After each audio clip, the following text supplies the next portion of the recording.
अस्सलाम वालेकुम। मुंहिंजो नालो सोबदार आहे ऐं हाणे साइंस में असां पहिरीं हिकिड़ो वीडियो शुरू कयो हुयो जंहिंमें असां सेल जी जेका बुनियादी डेफिनेशन आहे उनखे पढ़ियो हुयो, थोरो घणो साइंस जो इंट्रोडक्शन कयो हुयो ऐं उन खां अलावा माइक्रोस्कोप जे बारे में असां पढ़ियो हुयो। हाणे एनिमल सेल ऐं प्लांट सेल जे बारे में असां अॼु पढ़ंदासीं, त अचो त उन जी शुरूआति कयूं था। The cell resembles a chemical factory। बिल्कुलु सेल ईअं ई हूंदो आहे जीअं असांजी केमिकल फैक्ट्री हूंदी आहे। हाणे केमिकल फैक्ट्री में छा थींदो आहे त असांजो जेको रॉ मटीरियल आहे, जेको असांजो कचो माल आहे, उहो ईंदो आहे केमिकल फैक्ट्री में ऐं उन मां मुख़्तलिफ़ जेके प्रोडक्ट्स आहिनि, जेके शयूं आहिनि, उहे उन मां ठहंदियूं आहिनि। बिल्कुलु केमिकल सेल बि असांजो ईअं सेल बि असांजो बिल्कुलु इहे केमिकल फैक्ट्री वांगुरु हूंदो आहे। सेल में बि छा थींदो आहे त असां मुख़्तलिफ़ शयूं खाईंदा आहियूं जेके अंदरि असांजे जिस्म में वेंदियूं आहिनि ऐं पोइ उते भञ ड्राह वारा रिएक्शन थींदा आहिनि ऐं उन खां पोइ वरी मुख़्तलिफ़ शयूं ठहंदियूं आहिनि। हाणे इहे सॼा कम केरु कराईंदो आहे? इहे सॼा कम असांजा सेल कराईंदा आहिनि। The properties and functions of the main parts of an animal cell are discussed below. हाणे जेके मुख्य ख़ासियतूं आहिनि ऐं कम आहिनि एनिमल सेल जे मुख्य हिस्सनि जा, उहे असांजा हेठि ॾिनल आहिनि। हाणे एनिमल सेल जा मुख्य हिस्सा कहिड़ा हूंदा आहिनि? सेल मेम्ब्रेन हूंदी आहे, साइटोप्लाज़म हूंदो आहे, वैक्यूल्स हूंदा आहिनि, न्यूक्लियस हूंदो आहे ऐं माइटोकॉन्ड्रिया हूंदी आहे। 6वीं क्लास ताईं इहे मुख्य हिस्सा ॼाणायल आहिनि। अॻियां जीअं असां वेंदासीं 7, 8, 9, 10, 11, 12 ताईं त वरी ॿियूं बि काफ़ी सारियूं शयूं असांजियूं हुन में अची वेंदियूं आहिनि। सो हिकु हिकु करे असां हाणे इन्हनि शयुनि खे सम्झंदासीं। सो पहिरियां जेको असांजो आहे हाणे उहो आहे सेल मेम्ब्रेन। हाणे सेल मेम्ब्रेन जो कमु छा आहे ऐं इहा हूंदी छा आहे? A thin partially permeable layer. हाणे जेका असांजी सेल मेम्ब्रेन हूंदी आहे, हिकिड़ो सन्हड़ो तह हूंदी आहे ऐं इहो परमिएबल लेयर आहे। हाणे परमिएबल लेयर मां मुराद असांजी छा आहे? असां परमिएबल अहिड़ी शइ खे चवंदा आहियूं जंहिं मां काई शइ क्रॉस करे वञे। हाणे हिते छा थींदो आहे त असांजो जेको सेल आहे, सेल जे ॿाहिरां ई हिकिड़ो तह हूंदो आहे cell membrane.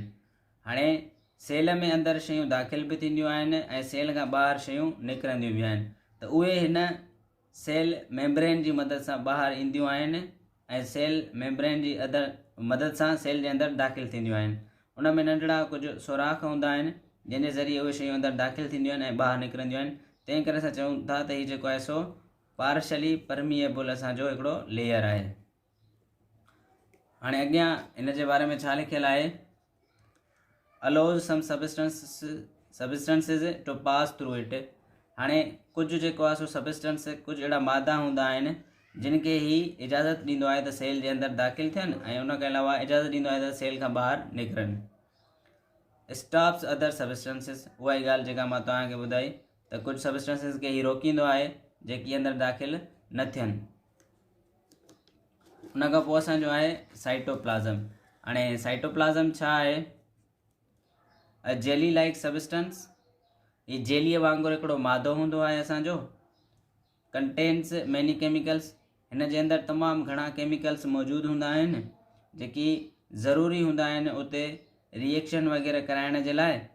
Many chemical reactions take place. हिन जे अंदरि केतिरा ई रिएक्शन थींदा आहिनि।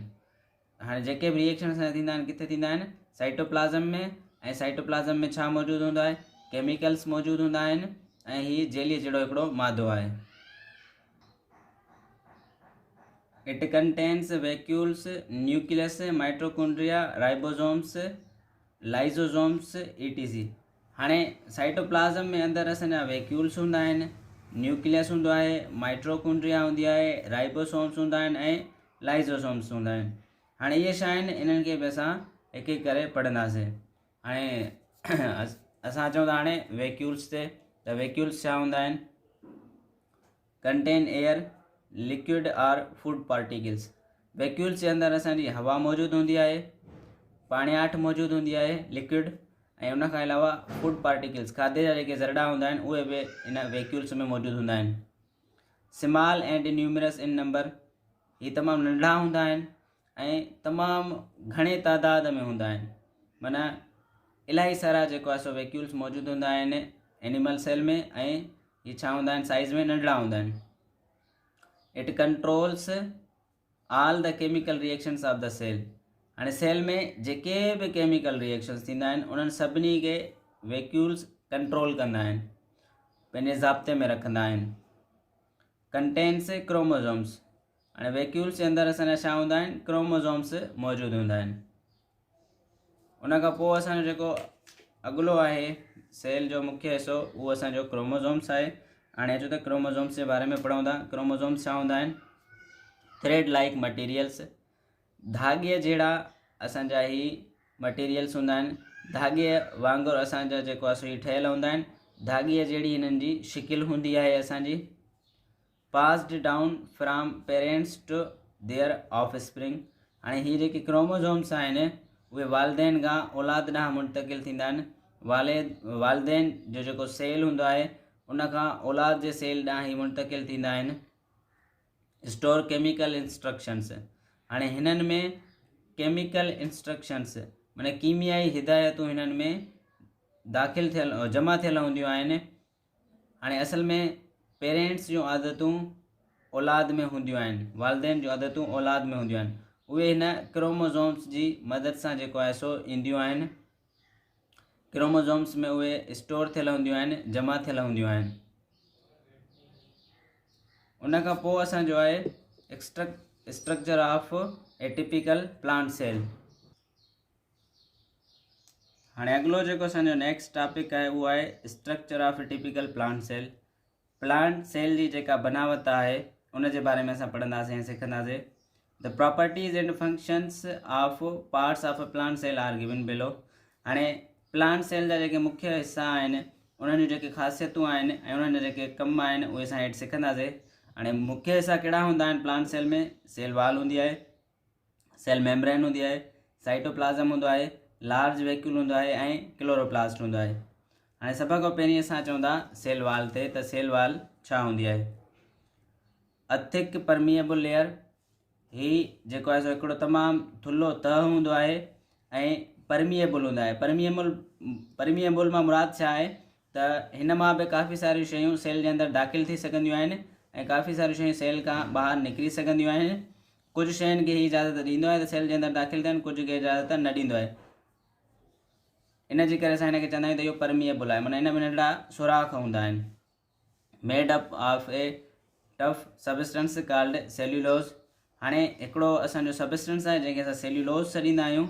इहे सेल्यूलोज असांजा कार्बोहाइड्रेट्स आहिनि, इन्हनि जे बारे में वधीक असां पढ़ंदासीं अॻियां हली करे। त ही सेल्यूलोज जा ठहियल हूंदा आहिनि, माना जेका सेल वाल आहे उहा सेल्यूलोज जी ठहियल हूंदी आहे। सपोर्ट्स द सेल, हाणे हीअ असल में छा कंदी आहे, जेको असांजो सेल आहे उनखे सपोर्ट कंदी आहे, उन जी बनावट ठाहींदी आहे, उनखे जेको आहे सो पकड़े बीहंदी आहे त जीअं सेल मां के शयूं ॿाहिरि न वञी सघनि या सेल मां के शयूं अंदरि न अची सघनि जेके सेल जे लाइ नुक़सानकार हुजनि। Gives it a regular shape, ऐं सेल खे हिकिड़ो ख़ासि शेप ॾींदी आहे, हिकिड़ी ख़ासि शिकिल ॾींदी आहे। उन खां पोइ असांजो आहे क्लोरोप्लास्ट। हाणे क्लोरोप्लास्ट छा हूंदो आहे, टिनी डिस्क्स, बिल्कुलु हे तमामु नंढड़ियूं जेको आहे सो डिस्क्स हूंदियूं आहिनि। जीअं असां डिस्क त तव्हां ॾिठियूं आहिनि CD जंहिंखे असां चवंदा आहियूं, ऐं बिल्कुलु उन्हनि वांगुरु हूंदा आहिनि। Contain a green substance called chlorophyll, हिननि में हिकिड़ो साओ मादो हूंदो आहे जंहिंखे असां क्लोरोफिल चवंदा आहियूं, जंहिंजी मदद सां ॿूटा छा कंदा आहिनि, फोटोसिंथेसिस कंदा आहिनि, जंहिंखे असां रोशनाई तरकीब वारो अमल चवंदा आहियूं, जंहिंजे ज़रिए ॿूटा पंहिंजो खाधो पाण तयारु कंदा आहिनि। Plants make food with the help of chlorophyll, sunlight, water and carbon dioxide। हाणे जेके असांजा ॿूटा आहिनि उहे क्लोरोफिल, सनलाइट, वाटर ऐं कार्बन डाइऑक्साइड इन्हनि जी मदद सां पंहिंजो खाधो पाण ठाहींदा आहिनि। हीअ असांजी जेको आहे सो तस्वीर आहे एनिमल सेल जी। हाणे इन में जेको आहे सो उहे सेल, एनिमल सेल जा जेके मुख्य हिस्सा आहिनि उहे हिते ॾेखारियल आहिनि ऐं उन्हनि जा हिते नाला ॾिनल आहिनि। इन्हनि खे वधीक डिटेल में बि असां वरी सम्झंदासीं। हिकु दफ़ो पहिरीं जेके मुख्य हिसा आहिनि मेन उन्हनि खे सम्झी आया आहियूं ऐं ॿियनि खे बि असां वरी वधीक सम्झंदासीं। त हीअ असांजो हूंदो आहे न्यूक्लियस। हीअ असांजो न्यूक्लियर पोर आहे, माना उनजे अंदरि जेके सोराख हूंदा आहिनि। हीअ असांजो स्मूथ एंडोप्लाज़मिक रेटिकुलम आहे। हीअ असांजो जेको आहे सो साइटोप्लाज़म आहे। हीअ वारो सॼो इन साइटोप्लाज़म में अंदरि असांजी ॿियूं बि काफ़ी सारी शयूं मौजूदु हूंदियूं आहिनि। हीअ वारी जेका असांजी आहे उहा आहे रफ एंडोप्लाज़मिक रेटिकुलम। हीअ जेको आहे सो राइबोसोम्स आहिनि। राइबोसोम्स असांजा जेको आहे सो साइटोप्लाज़म में मौजूदु हूंदा आहिनि। हीअ सेल मेम्ब्रेन आहे, सेल जो जेको ॿाहिरियों तह हूंदो आहे। ऐं हीअ असांजा जेको आहे सो माइटोकॉन्ड्रिया आहिनि। इन्हनि जो कमु छा आहे इहो बि असां पाण बाद में सिखंदा। फ़िलहाल हिन तस्वीर में कहिड़ियूं शयूं किथे किथे आहिनि उहे ॾिसी वठूं असां। सेंट्रोज़ोम, हीअ असांजा सेंट्रोज़ोम आहिनि। ऐं उनखां अलावा हीअ असांजा सेंट्रियोल आहिनि। ऐं माइक्रोफ्लेमेंट, हीअ असांजा माइक्रोफ्लेमेंट आहिनि। ऐं हीअ असांजो जेको आहे सो माइक्रोविली आहे। सेक्रेटरी वेसल्स आहिनि असांजूं। ही बिल्कुलु सेक्रेटरी वेसल्स आहिनि हीअ असांजूं। ही माइक्रो ट्यूबिल्स आहिनि असांजा। ही जेके असांजा लठ वांगुरु असांजा नज़र अचनि था माइक्रो ट्यूबिल्स आहिनि। हीअ असांजो गाल्जी एपराटस आहे। ही लाइज़ोसोम्स आहिनि। ही प्राक्सीसोम्स आहिनि। ऐं हीअ त मां तव्हांखे ॿुधायमि त न्यूक्लियस आहे। ऐं हीअ असांजो न्यूक्लियोप्लाज़म आहे। ऐं हीअ असांजो जेको आहे न्यूक्लियर एनवेलप आहे। न्यूक्लियस जे ॿाहिरां जेको तह आहे उहो। ईअं ई असां वटि प्लांट सेल आहे। प्लांट सेल जा मुख्य जेको आहे कंपोनेंट्स या हिसा कहिड़ा आहिनि। हीअ असांजी जेको आहे सो एंडोप्लाज़मिक रेटिकुलम आहे। हीअ वारी हीअ असांजो न्यूक्लियस आहे। हीअ असांजो जेको आहे सो माइटोकॉन्ड्रिया आहे। ही राइबोसोम्स आहिनि। हीअ असांजो जेको आहे सो endoplasmic encased in cell wall and cell membrane. Cell wall cell membrane में इहा मौजूदु हूंदी आहे। हीअ गोल्जी कॉम्प्लेक्स आहे जंहिंखे असां गोल्जी एपराटस बि चयो पिए। हीअ असांजो वैक्यूल आहे। हीअ असांजा लाइज़ोसोम्स आहिनि। ऐं हीअ असांजो क्लोरोप्लास्ट आहे। इहे मुख्य कंपोनेंट हुया असांजा प्लांट सेल जा। हाणे इन्हनि मां हर हिक जे बारे में असां वधीक डिटेल में बि पढ़ंदासीं। हाणे सेल जा जेके ऑर्गेनील्स आहिनि, माना सेल जी जेके मुख्य बनावटूं आहिनि, उन्हनि जो कमु छा आहे ऐं उहे किथे मौजूदु हूंदा आहिनि। एनिमल सेल में हूंदा, कहिड़ा एनिमल सेल में मौजूदु हूंदा आहिनि, कहिड़ा जेको आहे सो प्लांट सेल में मौजूदु हूंदा आहिनि, ऐं कहिड़ा जेको आहे सो सिर्फ़ु यूकैरियोटिक सेल में हूंदा आहिनि, ऐं कहिड़ा आहिनि जेके सिर्फ़ु प्रोकैरियोटिक सेल में हूंदा आहिनि। अच्छा, यूकैरियोटिक ऐं प्रोकैरियोटिक सेल छा आहे उन्हनि खे बि असां वरी वधीक डिटेल में पढ़ंदासीं। सो अचो त हिननि खे सम्झूं था। पहिरियों आहे असांजो सेल वॉल। हाणे इहा प्लांट सेल में हूंदी आहे ऐं प्रोकैरियोटिक सेल में हूंदी आहे, एनिमल सेल में मौजूदु न हूंदी आहे। हाणे हिन जो कमु छा आहे? provides and maintains the shape of the cell and serves as a protective barrier। हाणे जेको असांजो प्लांट सेल आहे उनखे हिकु त ही सपोर्ट मुहैया कंदी आहे, उनखे जेको आहे सो पकड़े बीहंदी आहे, ऐं उनखां अलावा उनखे हिकिड़ो शेप ॾींदी आहे, शक्ल ॾींदी आहे, ऐं उनजी तहफ़ुज़ कंदी आहे, उनजी हिफ़ाज़त कंदी आहे। ॿाहिरियूं जेके बि हार्मफुल शयूं हूंदियूं आहिनि जेकी सेल जे लाइ नुक़सानकार साबित थी सघनि थियूं, उनखे सेल जे अंदरि दाख़िल थियणु न ॾींदी आहे। In plants wall is made up of cellulose. हाणे प्लांट सेल वाल जेका आहे उहा असांजी सेल्यूलोज जी ठहियलु हूंदी आहे। Bacterial cell walls are made up of peptidoglycan. हाणे जेके बैक्टीरिया जी सेल वाल आहे, माना बैक्टीरिया जो जेको सेल आहे उनजी जेका सेल वाल आहे उहा असांजी पेप्टाइडोग्लाइकेन जी ठहियलु हूंदी आहे। हाणे पेप्टाइडोग्लाइकेन छा आहे इहे वरी जॾहिं असां वधीक हिन जी डिटेल में अगरि वियासीं ऐं हिन चैप्टर में मौजूदु आहे त पढ़ंदासीं, न त अॻियां जेके असांजा क्लासिस आहिनि उन्हनि में इहा पढ़ंदासीं। क्लोरोप्लास्ट। हाणे क्लोरोप्लास्ट जेको आहे सो प्लांट्स में हूंदो आहे, एनिमल सेल्स में न हूंदो आहे। uses the energy from sunlight to form glucose molecules from carbon dioxide, CO2 and water, H2O। Glucose is an energy storage molecule। हाणे क्लोरोप्लास्ट छा कंदो आहे? जेका सनलाइट आहे, सिज जी रोशनी आहे, उन जी मदद सां ही छा कराईंदो आहे, फोटोसिंथेसिस वारो अमल कराईंदो आहे ऐं उन मां पोइ ही छा ठाहींदो आहे, ग्लूकोज जा मालिक्यूल ठाहींदो आहे कार्बन डाइऑक्साइड ऐं पाणीअ मां, ऐं जेको आहे सो सिज जी रोशनी हिन टिनी शयुनि खे मिलाए करे इहे जेको आहे सो ग्लूकोज जा मालिक्यूल्स ठाहींदो आहे। ऐं ग्लूकोज जे मालिक्यूल में छा हूंदी आहे, असांजी एनर्जी स्टोर थियल हूंदी आहे, जेका जेको आहे सो सेल जा जेके मुख़्तलिफ़ कमकार आहिनि उन्हनि में कमु ईंदी आहे। उन खां पोइ असांजो आहे न्यूक्लियस सभिनी यूकैरियोटिक सेल में हूंदो आहे, माना एनिमल सेल में मौजूदु हूंदो आहे त प्लांट सेल में बि मौजूदु हूंदो आहे। Protective container for the cell's DNA, हाणे जेको असांजो न्यूक्लियस आहे उन में सेल जो डीएनए मौजूदु हूंदो आहे ऐं डीएनए जो तहफ़ुज़ कंदो आहे असांजो जेको आहे सो nucleus. DNA never leaves the nucleus but messages mRNA can be sent to other parts of the cell. हाणे जेको डीएनए आहे उहो कॾहिं बि न्यूक्लियस खे छॾे करे न वेंदो आहे, न्यूक्लियस में ई मौजूदु हूंदो आहे, पर ही छा कंदो आहे, हितां पैगाम मोकिलींदो आहे mRNA जी मदद सां, जेकी सेल जे ॿियनि हिसनि ॾांहुं वेंदा आहिनि। राइबोसोम्स, ऐं राइबोसोम्स जेको आहे सो सभिनी सेल्स में मौजूदु हूंदा आहिनि। Smallest organelle found in all cells, ये तमामु नंढड़ा असांजो जेको आहे सो ऑर्गेनील हूंदा आहिनि, सेल जा हिसा हूंदा आहिनि जेकी सभिनी सेल्स में मौजूदु हूंदा आहिनि। Builds proteins by putting together long chains of amino acids according to the mRNA message a copy of piece of DNA.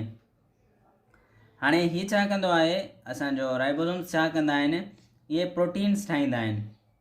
हाणे प्रोटीन्स ही कीअं ठाहींदा आहिनि, जेके असांजा अमाइनो एसिड्स आहिनि।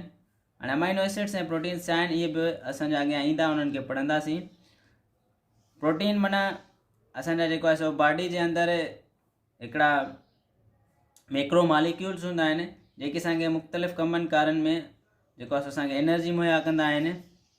ऐं असांजे जिस्म में जेके बि, जीअं मिसाल असांजी स्किन आहे, असांजा हेयर आहिनि ऐं असांजा जेको आहे सो नेल आहिनि, उहे सभु प्रोटीन्स जा ठहियल हूंदा आहिनि।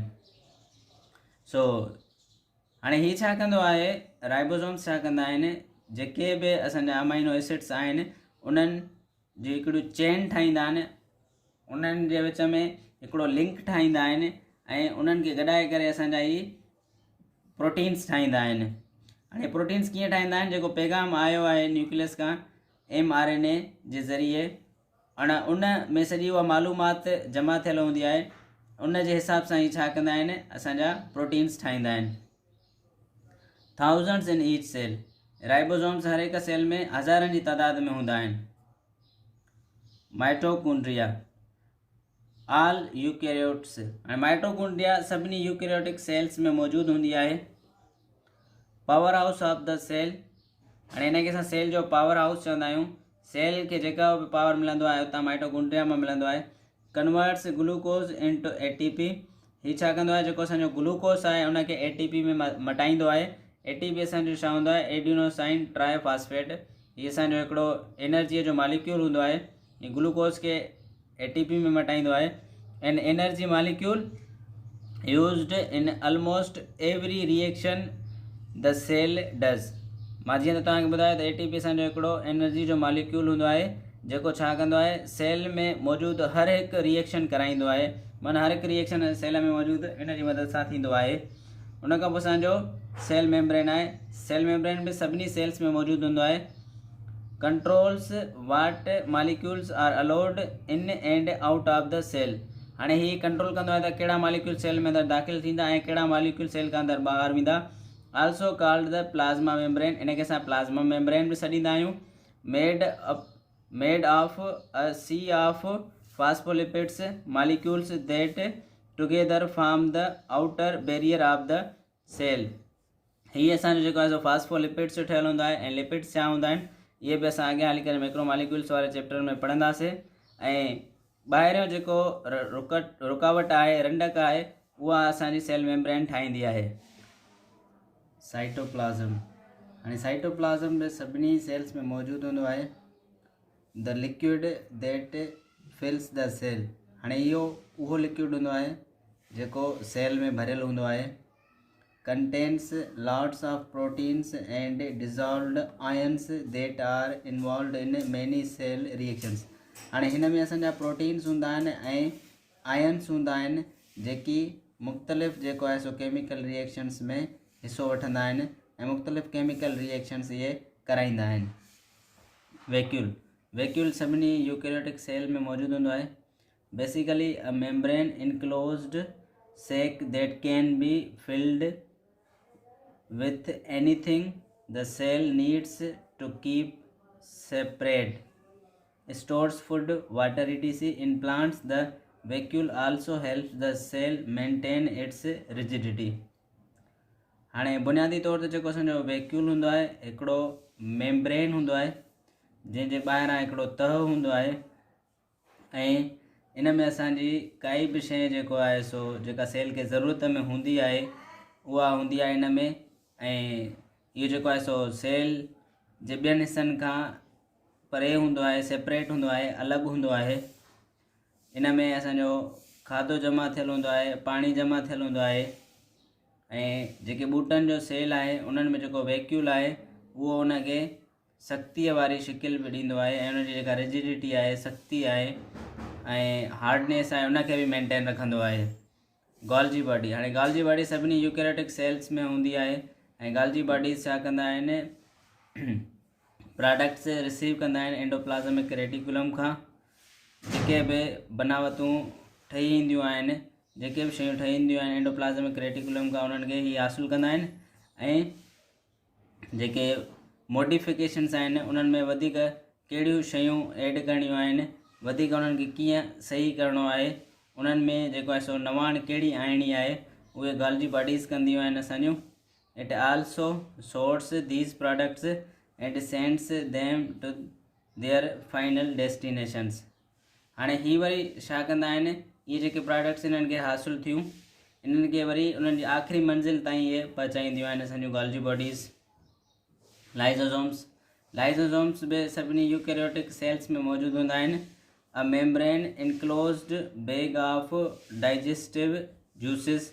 हाणे इहा हिकिड़ी असांजी मेम्ब्रेन हिन जे ॿाहिरां हूंदी आहे. मेम्ब्रेन जे अंदरि इहे बंदि हूंदा आहिनि, बैग वांगुरु हूंदा आहिनि ऐं डाइजेस्टिव जूसिस जा इहे जेको आहे सो ठहियलु हूंदा आहिनि. इन में डाइजेस्टिव जूसिस हूंदा आहिनि जेके असांजी डाइजेशन में मदद कराईंदा आहिनि.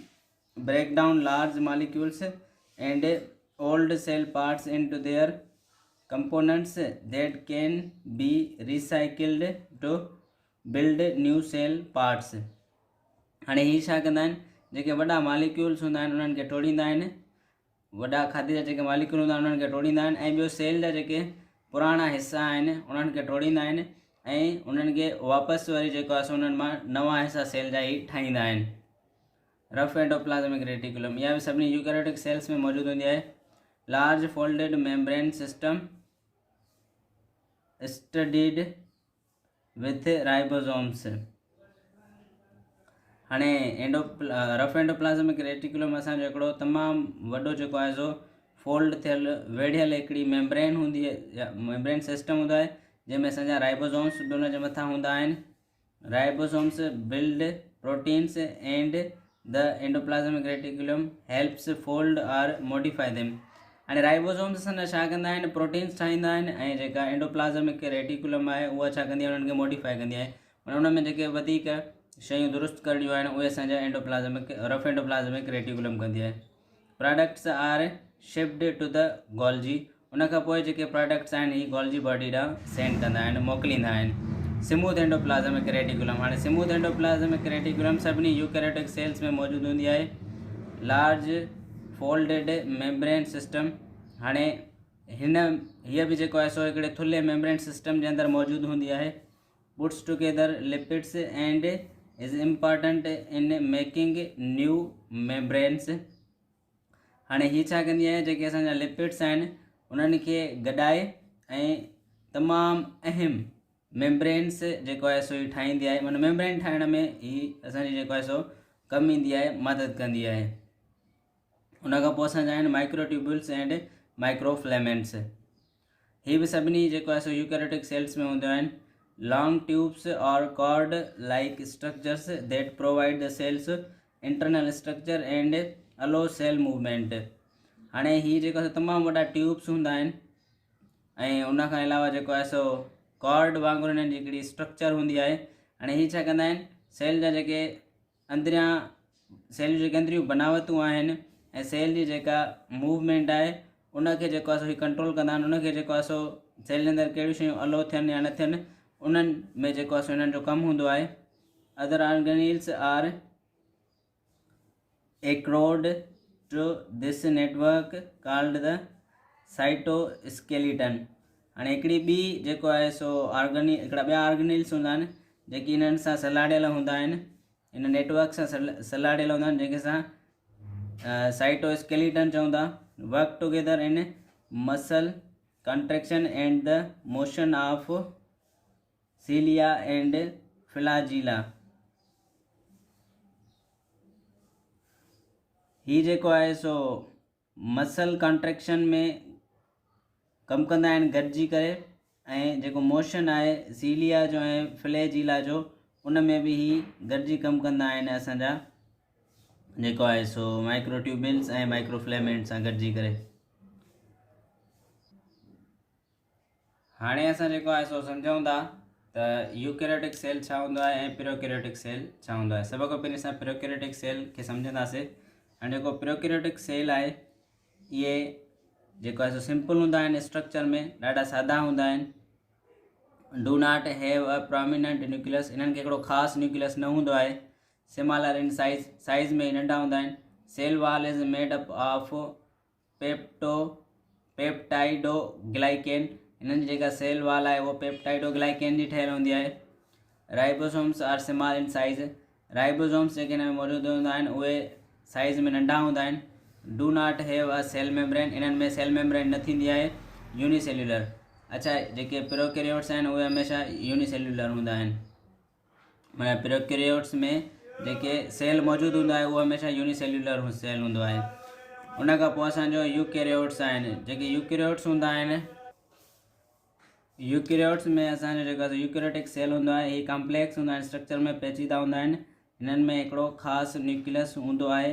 हीअ साइज़ में जेको आहे सो वॾा हूंदा आहिनि। हिननि जे अंदरि जेका सेल वाल हूंदी आहे उहा किटिन जी ठहियलु हूंदी आहे। किटिन असांजो हिकिड़ो मादो आहे। राइबोसोम्स जेको आहे सो लार्ज हूंदा आहिनि साइज़ में हिननि जे अंदरि, ऐं हिननि में जेको आहे सेल मेम्ब्रेन हूंदी आहे ऐं हीअ यूनिसेल्युलर बि थी सघनि था त मल्टी सेल्युलर बि थी सघनि था। त इहो हुयो सॼो सेल जे बारे में, प्लांट सेल, एनिमल सेल, उन्हनि जो जेके स्ट्रक्चर्स आहिनि, ऑर्गेनील्स आहिनि, ऐं उन खां अलावा यूकैरियोटिक ऐं प्रोकैरियोटिक सेल जे बारे में।